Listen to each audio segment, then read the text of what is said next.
For 8 seasons, it sat at the very top of American television. A warm half hour that families gathered around every Thursday night. Yet underneath all of that comfort and laughter were stories the cameras never let you see. Fights with the network, private heartbreak, money that flowed to some people and not others, and a reputation that would one day be torn to pieces. What follows are 20 things about this landmark sitcom that stayed hidden for years. Some are funny, some are painful, and the last one changed the way the whole country remembers the show. Here is what was really happening behind those famous brownstone walls. Number 1. The network was afraid of a black family sitcom. When the comedian carried his idea into NBC in 1983, the people across the table were anxious rather than thrilled.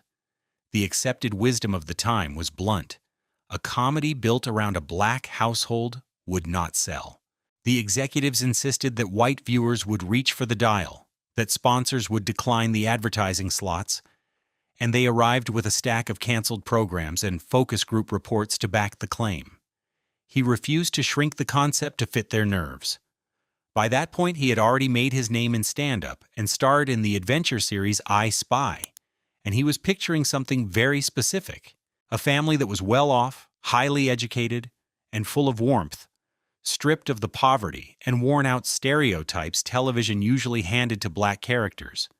The network was hungry enough for a success that it said yes, though without much enthusiasm. To protect itself, NBC ordered only a small batch of episodes, spent almost nothing on promotion, and buried the premiere on a night where it expected the show to vanish. The unspoken plan was to let it fade away. Instead, when it arrived in September 1984, the audience was gigantic, and it cut clean across every boundary the executives had drawn. Inside one season, it had become the most watched program in the nation, and it would keep that position for 5 years straight. Number 2. It rescued NBC from collapse. By 1984, NBC was in genuine trouble. The network was losing money and losing viewers to its two rivals, and inside the building, there were serious conversations about whether it could even continue. Its evening schedule was a string of flops, sponsors were walking away, and leadership was quietly bracing for a shutdown or a sale to someone bigger. Then the new Thursday comedy went on the air, and the picture flipped almost immediately. The ratings were the strongest the company had posted in ages, but the bigger effect was what came after. The hit gave the network an anchor to build a whole night around, launching or lifting a run of comedies that would carry the schedule for years. Advertisers came sprinting back, happy to pay top dollar for any slot sitting near it. Within roughly 2 years, the network climbed from dead last to first place and was suddenly awash in cash. Analysts later estimated that the single series brought in north of $1 billion across its run. It did not merely keep the lights on. It rebuilt the company into a giant that would command the airwaves for the next 20 years, and the irony escaped no one. The program the network nearly passed on turned out to be the thing that saved it. Number 3. The theme song was written overnight. That bright, jazzy opening tune is one of the most familiar sounds in television, and it very nearly never existed. The premiere was only weeks away, and there was still no theme. The star wanted something with a real musical pulse, a piece that would set the mood before anyone on screen said a word. The network pushed for a shortcut. Use an existing, already popular song, they suggested, and save both time and money. He turned that down flat. He wanted original music that belonged to this family and no one else, so he phoned a jazz musician he had collaborated with before and handed him a nearly impossible deadline. The composer arrived at the studio that night carrying a piano, a drum machine, and a mind crammed with half-formed ideas, and he worked straight through until dawn, chasing melodies and swapping rhythms until the right one finally landed. By early morning, it was done. He called the star, played it down the phone line, and the answer was an instant yes, with no notes and no revisions. The finished track reached the production only a short while before the premiere, And that tune, conjured in one sleepless stretch, became one of the best-loved openings the medium has ever produced. Number 4.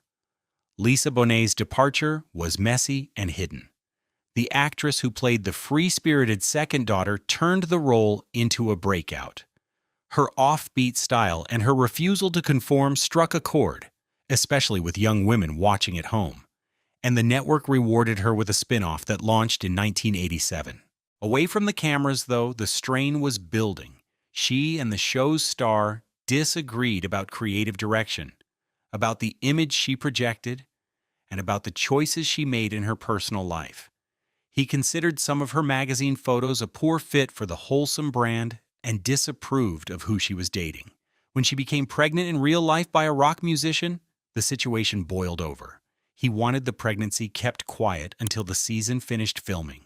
She flatly refused, unwilling to hide or apologize for it.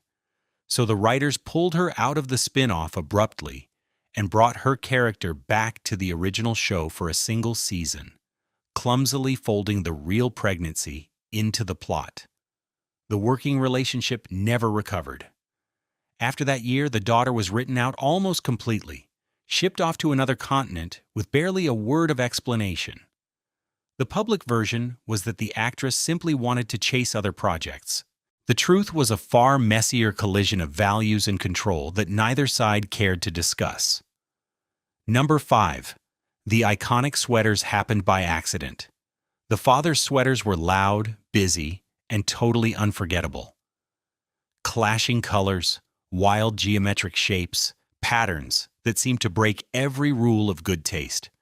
They turned into a phenomenon, inspiring merchandise, costumes, and endless imitation. But the star did not pick them, and at first he could not stand them.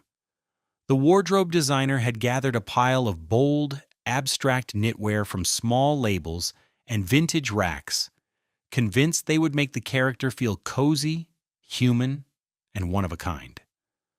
When the star first saw them, he pushed back hard, thinking they were far too outlandish for a respected doctor. Still, she talked him into wearing a single one for the pilot. The reaction from viewers was instant and overwhelmingly warm. People loved that the sweaters made the character seem like a real dad, a man who cared about being comfortable rather than fashionable.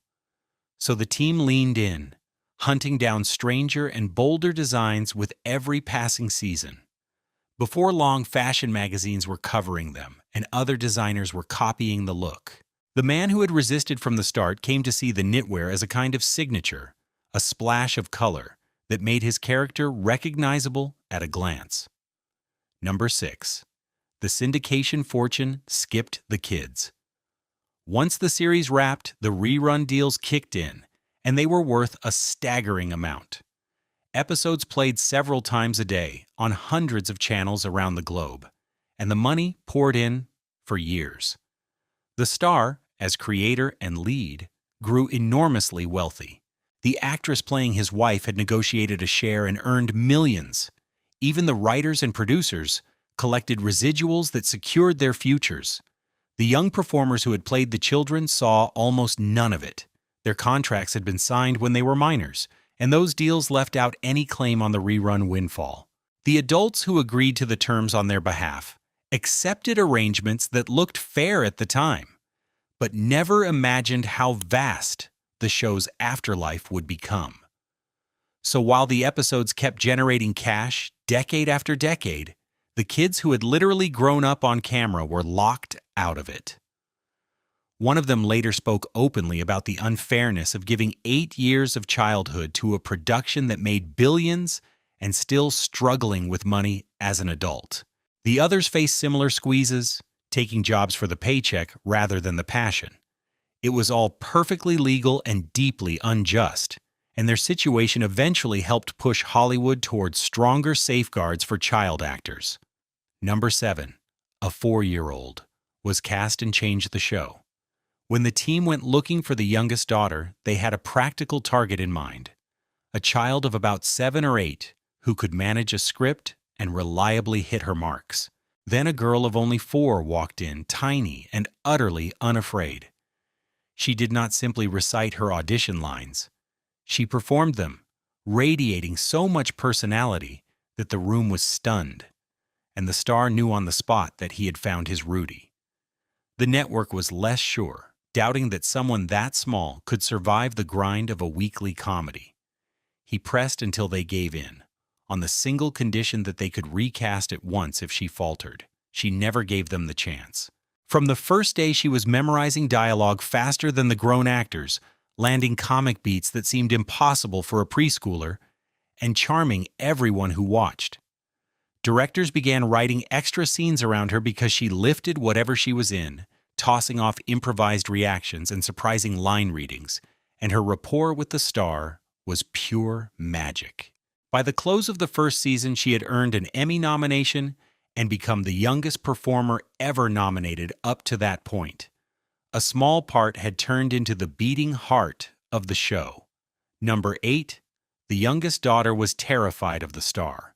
The girl cast as the middle daughter was just 10 when she auditioned, and she was shy, jittery, and thoroughly overawed by the star, a comedy legend who felt larger than life to a child. She assumed that landing the part would dissolve the fear. It did not. For the better part of 2 seasons, she could hardly meet his eyes. She rehearsed her lines in private, dreading a mistake in front of him, and during the group read-throughs her voice would tremble. On set, she tried to stand as far away from him as the staging allowed, hoping to escape his attention. He noticed all of it. Rather than scold her or bear down harder, he eased off. He began chatting with her between takes, asking about school and her hobbies, and cracking jokes that had no bearing on the scene at hand. He brought her snacks and praised her work even when it was rough, patiently and deliberately building up her nerve. By the 3rd season, the fear was gone. She was pushing back during rehearsals, improvising, and making him laugh. Long afterward, she said his patience was the only reason she made it through, since she had come close to quitting more than once, certain she was not good enough. Number 9. The eldest daughter felt invisible. The actress who played the oldest child joined after the pilot, filling the role of the serious, responsible daughter, an Ivy League graduate who was everything her younger siblings were not. Yet even as a member of the core cast, she frequently felt like an outsider looking in. The writers gave her fewer storylines and thinner screen time, and when she did turn up, her scenes were usually short and easy to forget. While the other children got whole episodes devoted to their dreams and their stumbles, her character stayed flat and unexplored. She later confessed how much it stung to watch her castmates collect award nominations and magazine covers while she blended into the wallpaper. She pitched ideas that led nowhere and asked for more to do, only to receive vague promises that never arrived. Part of it was structural. Her character was already accomplished and settled, which made her harder to wring drama out of. But she suspected the real reason ran deeper, that the series never quite knew how to handle a character who needed no fixing. She kept it professional and never aired her grievances while the series ran, though the experience left a mark.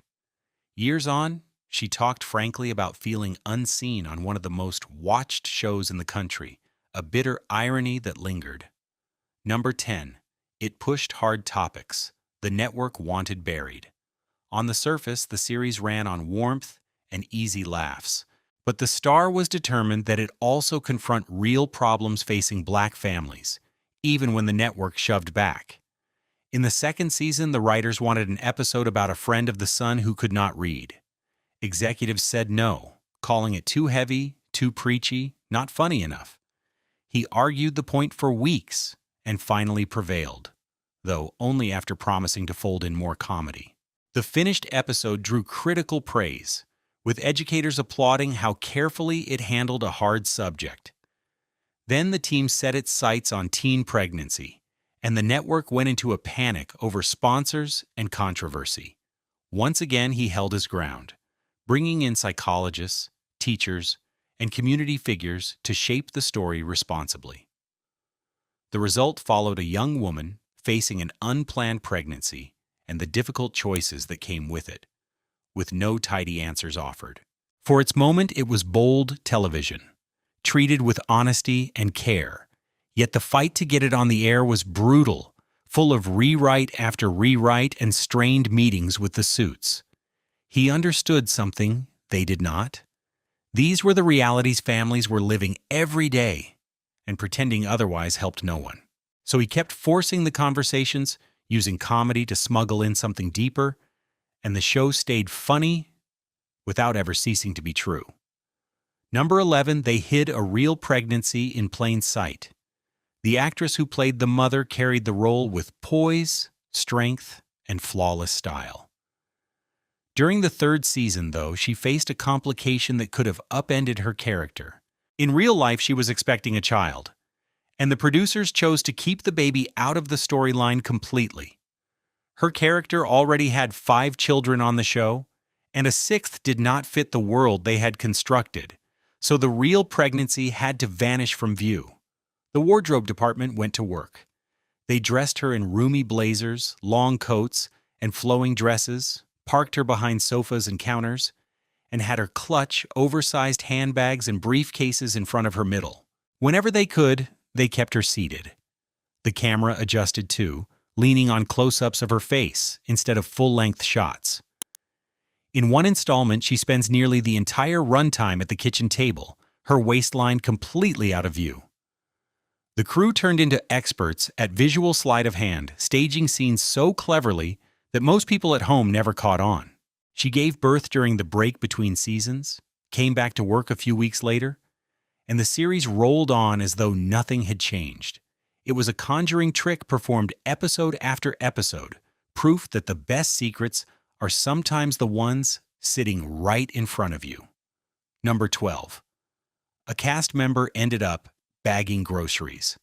The actor who played the eldest daughter's husband appeared regularly for several seasons, with real storylines and a place on one of the biggest shows on television.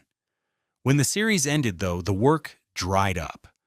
Roles evaporated, auditions went nowhere, and despite a face millions recognized, the industry simply moved past him. Years later, someone snapped a photo of him bagging groceries at a supermarket to pay the bills, and the picture spread across the internet, drawing a wave of cruel jokes. People could not fathom that anyone from such a famous show would be working retail, as though a sitcom credit guaranteed lifelong riches. His story was far more ordinary than they assumed. He had not been a lead, had not pulled the huge salaries the main cast earned, and had no producer credits or rerun royalties quietly filling his account. When the mockery hit its peak, something unexpected followed. The industry closed ranks around him. A well-known filmmaker handed him a role. More producers came calling with parts of their own, and he met the whole thing with striking grace, refusing to feel ashamed of honest labor and using the spotlight to talk about what the working actor's life is actually like. His dignity turned a moment of humiliation into one of respect. Number 13. The Brooklyn house was really in Manhattan. Every episode planted the family firmly in Brooklyn. The father worked at a hospital across the river, the kids attended neighborhood schools, and mentions of the borough came constantly. The house shown in the exterior shots, however, was not in Brooklyn at all. It stood in Greenwich Village, in Manhattan, on one of the prettiest streets in the city. The producers picked it because the brownstone front was exactly right, the perfect face for a comfortable, upper-middle-class home. They assumed no one would ever check, and that the establishing shots would blend invisibly with the interiors filmed on a soundstage. For a long stretch, nobody did notice. Then fans began making pilgrimages, hunting down the address and posing on the steps. They would tell friends they had visited the family's Brooklyn home, never realizing they had actually been standing in Manhattan the entire time. The mix-up did not surface publicly until years later, when a location manager let it slip in an interview. By then, the building had become a tourist magnet, with people queuing up daily to reenact the opening credits, until the owners finally posted a polite sign asking to be left in peace. A tiny geographic fib had grown into a genuine landmark. Number 14, the on-screen couple clashed off-camera. On television, the parents shared one of the medium's warmest marriages, grounded in respect, humor, and obvious affection. Off the set, the two performers playing them argued non-stop. She was a classically trained actress who came to every scene precise and thoroughly prepared. He was a comedian who trusted his gut and improvised without hesitation. Their methods collided the moment they met. She wanted to rehearse, to block each scene deliberately, to dig into what was driving the characters. He wanted to catch the feeling in the moment, to bounce off the energy in the room and let things happen. During the read-throughs, they would spar over delivery, over timing, over intention, and directors learned to hang back and let them hash it out before rolling film. Sometimes that friction helped, lending their scenes a crackle that felt alive. Other times it made the day miserable, with takes spoiled by visible irritation, and castmates joked about needing a referee whenever the couple rehearsed together. Yet whether it was despite the clashes or because of them, the chemistry that reached the screen was undeniable. The tug-of-war between her discipline and his spontaneity produced something neither could have managed alone. They never grew close, yet each of them prized the other's gifts enough to make the partnership crackle. Number 15, the teenage son, nearly walked away. The young actor cast as the good-natured, underachieving son was just 14, and at first he carried the sudden fame with ease, arriving on time, knowing his lines, and winning audiences over with an effortless charm. By the second season, though, the weight of it began to crush him. He was recognized everywhere he went. School became difficult. Seeing friends without being swarmed became impossible. Photographers trailed him, and tabloids printed invented stories. On the set, the demands kept climbing, with directors wanting more, writers piling on heavier material, and the star pushing him to be sharper and funnier. He started turning up late, fumbling lines, drifting, and one day he did not turn up at all. They found him in his trailer, with his head in his hands, saying he could not do it anymore. The star pulled up a chair and stayed beside him for hours, speaking not like an employer, but like a mentor, sharing his own bruising history with early fame, the loneliness, and the crushing expectations. He told the boy he was free to leave, but if he stayed, they would shield him better and give him room to breathe. The teenager chose to stay, and the talk changed how the production ran. They trimmed his shooting days, brought in tutors who genuinely cared, and built in real breaks between seasons. It was not flawless, yet it did enough to stop him from walking out the door. Number 16. The living room cost more than a house. The family's front room turned into one of the most instantly familiar interiors on the air. All warm earth tones, African art on the walls, and a mismatched collection of furniture that somehow came together perfectly. What viewers never grasped was how much the whole thing cost. The designers did not reach for cheap props or off-the-shelf furniture. They stocked the space with genuine African artifacts, original paintings, and custom-built pieces that ran into the thousands apiece. The star demanded authenticity, wanting the home to radiate Black excellence and cultural pride. And he personally signed off on every canvas, every sculpture, every bolt of fabric. Dressing that single room ended up costing more than $200,000, more than the price of the average American house at the time. When the executives got a look at the invoices in 1984, they nearly fainted, but the star would not give an inch. If they expected the series to ring true, he argued, and to depict a prosperous Black family with any honesty, they could not cut corners. The gamble paid off. Critics kept praising how visually rich the show looked, and Black households finally saw their own lives mirrored on screen in a way they never had before. That room was not merely a set. It was a statement that Black homes could be elegant, cultured, and something to take pride in. Number 17, ratings fell when it named real racism. The series usually kept a careful balance between comedy and social comment, but in its sixth season, it stepped over a line that made viewers squirm. The episode showed the son's girlfriend being harassed by a store guard, who assumed she was stealing simply because she was Black. It was raw and painful, presenting racism not as a relic of the past, but as an everyday reality. When it aired, the ratings took a sharp and unusual drop. Large numbers of white viewers switched off, unwilling to sit with such an uncomfortable truth. Sponsors grumbled that they had signed on for family comedy, not social commentary, and network executives called urgent meetings, fearing the show's winning formula was cracking. The star was crushed, though not shocked. He had known the danger and had fought to broadcast the episode anyway, because he believed it mattered more than the numbers. What wounded him most was the message the reaction sent. Audiences were glad to enjoy a thriving Black family as long as no one mentioned the barriers that made such success so rare. The ratings recovered the next week, but the lesson stayed with him.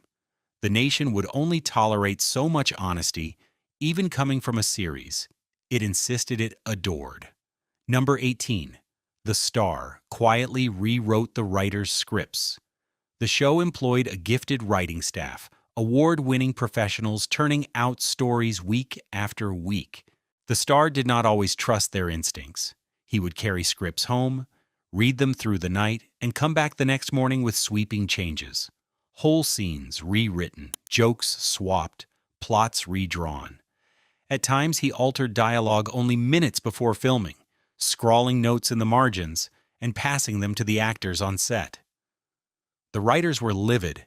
They felt sidelined, disrespected, cut out of their own work, and several walked away over it, fed up with seeing their scripts changed without any discussion. To him, though, it was never disrespect but a form of safeguarding. The series belonged to him. The vision belonged to him, and it was his name riding on the marquee. He had lived the very experiences he wanted on screen, and felt he understood the texture of Black family life in ways the mostly white writing room could not fully reach. So he kept rewriting and refining until each episode rang true to him. The friction split the set into two camps, those who admired his hands-on control and those who bitterly resented it. Even so, the outcome was impossible to argue with. The show felt personal and lived in, because in many respects it really was his own life story dressed up as fiction. Number 19, the finale was filmed amid real grief. In the spring of 1992, the cast came together to shoot the final episode. It should have been a party, the capstone on 8 years of extraordinary success.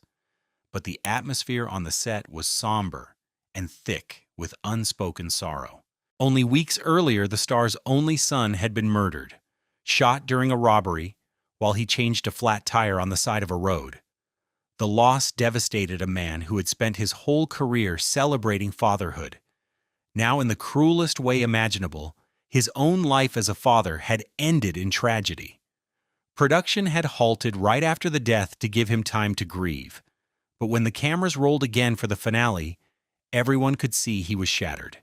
His eyes were hollow, and his famous grin looked forced. Between takes, he would slip away to his dressing room, and crew members could hear him weeping through the door. The cast gathered around him, especially the young actor who had grown close to his son over the years. They filmed the ending in fragments, giving him breaks whenever he needed them, and working around his heartbreak. When the last shot was finally captured, there was no celebration and no wrap party, only hushed goodbyes and the awareness that an ending meant to be joyful would always be darkened by real loss. Number 20, the star's crimes erased the show's legacy. For decades, the series stood as a high point of American television, a show that broke barriers, shifted perceptions, and brought happiness to millions. Then the truth arrived. Beginning in 2014, women started coming forward with accusations of sexual assault against the star, allegations that stretched back years. In time, more than 60 women accused him of drugging and assaulting them, describing a pattern of predatory behavior.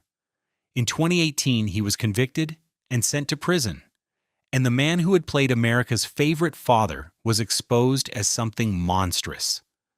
The collapse was swift and total. Networks yanked the show from reruns. Streaming services pulled it from their catalogs, and castmates who had once defended him went quiet or issued statements, putting distance between themselves and him. A program that had been a cultural touchstone turned toxic and all but unwatchable, its reputation poisoned by the crimes of its creator. The people who had shared the screen with him were left to reconcile the mentor they knew with the predator so many others had encountered, and millions of viewers were handed an impossible question about how to remember something that had meant so much. And yet a stubborn truth survives the wreckage. The cast gave remarkable performances, the writers told stories that mattered, and audiences found something real in that family's living room, even as everything built around it fell apart.